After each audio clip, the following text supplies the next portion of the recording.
Next on Worcester News Tonight, Worcester Polytechnic Institute is working on life-changing technology to assist those with limb absence. Plus, the first case of West Nile virus is confirmed in the city, what the city says they're doing to stay ahead of the issue.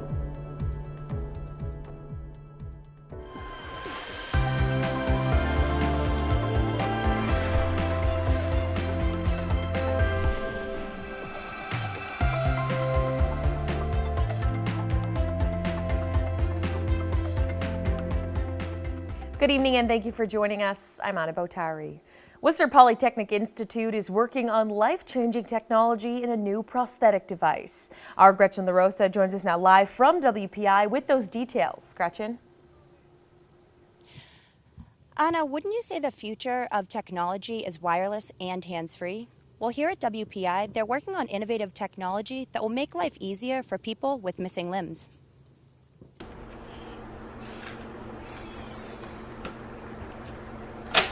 Worcester Polytechnic Institute is working on life-changing technology in a new prosthetic device. Typically, hand and wrists that are controlled now on powered arms, you control one or the other at a time in most of these devices. And we're working to be able to control both of them at the same time.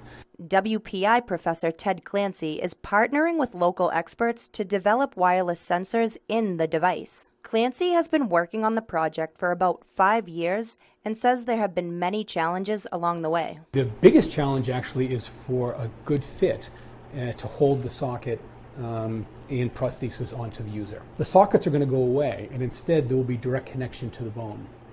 When that direct connection occurs, there's no place to put all these sensors that are actually used to control the hand, open and close it. So we're making the wireless sensors that enables this technology to attach directly to the bone. Clancy is teaming up with a local prosthetic company and an occupational therapist with limb absence.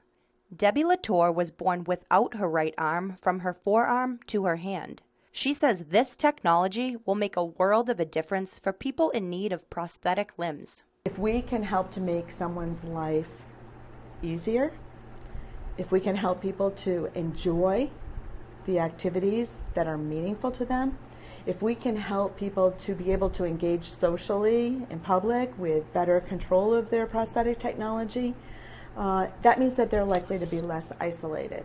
Engineers working on the project say they are looking forward to changing people's lives. This is not only my study.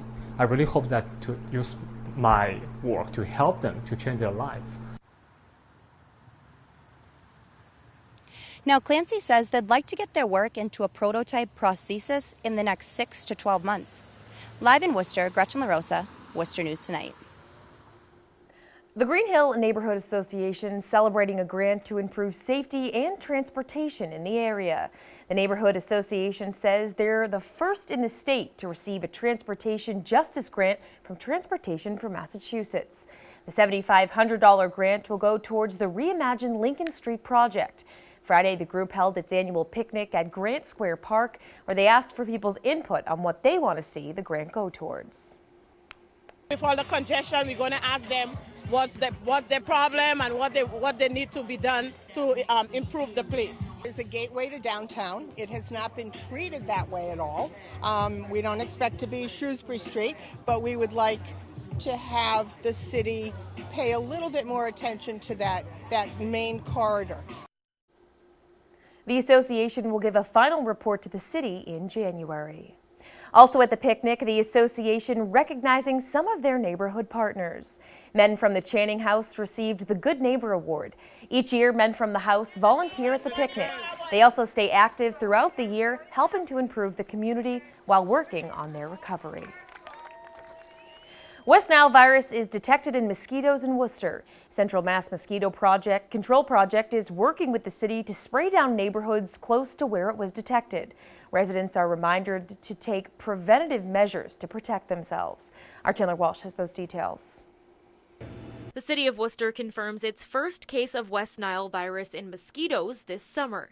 The city's medical director, Dr. Michael Hirsch, is reminding people to protect themselves when going outdoors with EPA-approved repellent and long clothing. I know it's hard in the hot weather to wear, long clothes and be hot, but if you're going to be out try not to do the dawn and dusk thing because that's where they really thrive. Central Mass Mosquito Control has been testing mosquitoes since summer started and say the wet weather has made an impact. Spring has been relatively wet. Summer has also been relatively wet.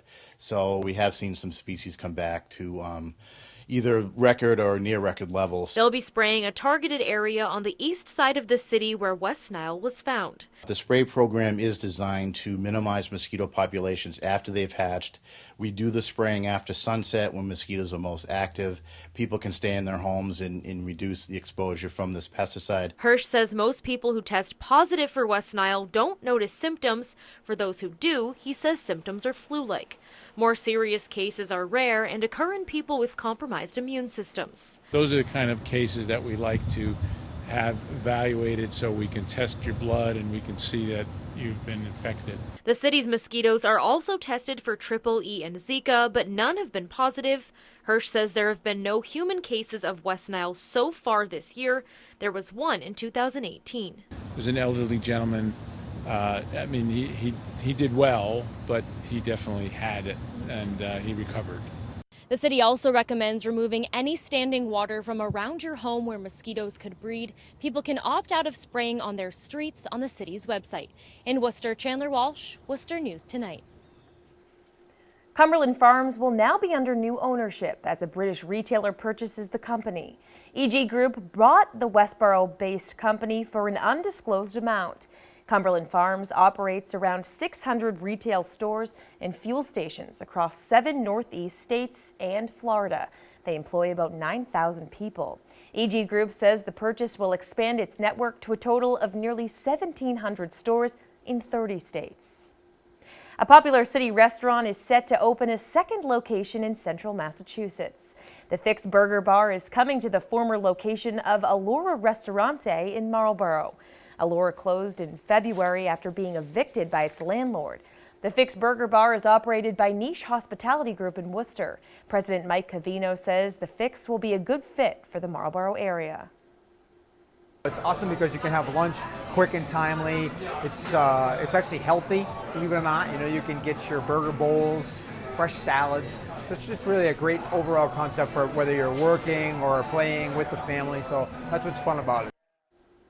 Cavino says they hope to open by the end of the year. A Leicester police officer is doing okay Friday after a close call while working detail. The officer was struck by a vehicle's side mirror Thursday evening on Main Street. The driver did not stop. State police later found the car and arrested Patricia Mooney. Police also discovered she was driving while under the influence of alcohol. Police in Blackstone are trying to find out who is responsible for killing a cat. The cat was shot by an arrow on Old Mendon Road last night. Alicia Palumbo has those details.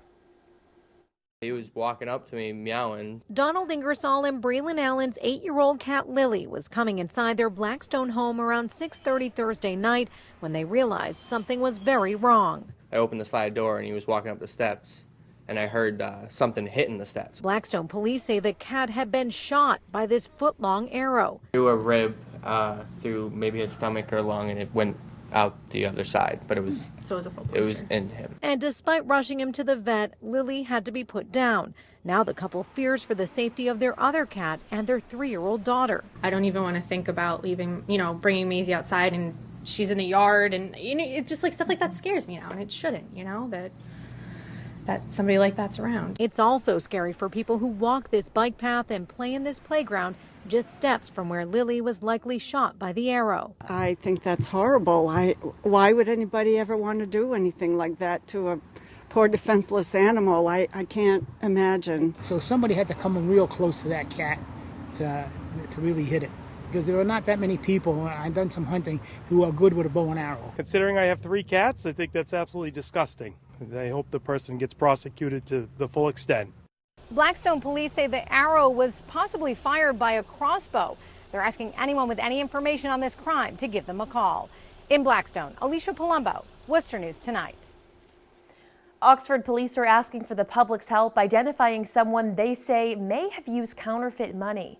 Police shared these surveillance photos on their Facebook page. They say the man passed counterfeit money. It appears he was driving a new, darker model SUV.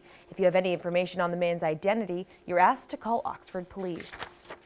Now to an update on a story we first brought to you earlier this week. Dudley police say they've made 2 arrests following an armed robbery at a gas station in town. Police say they arrested 2 juveniles, both 16 years old, from Connecticut. 1 male and 1 female are facing charges in connection to the armed robbery at the Patriot gas convenience store. They're also facing charges for similar incidents in Connecticut, where they were arrested. Evidence was recovered, including clothing, masks, and a silver and black pellet pistol. They're due back in Massachusetts at a later date to face the armed robbery charges.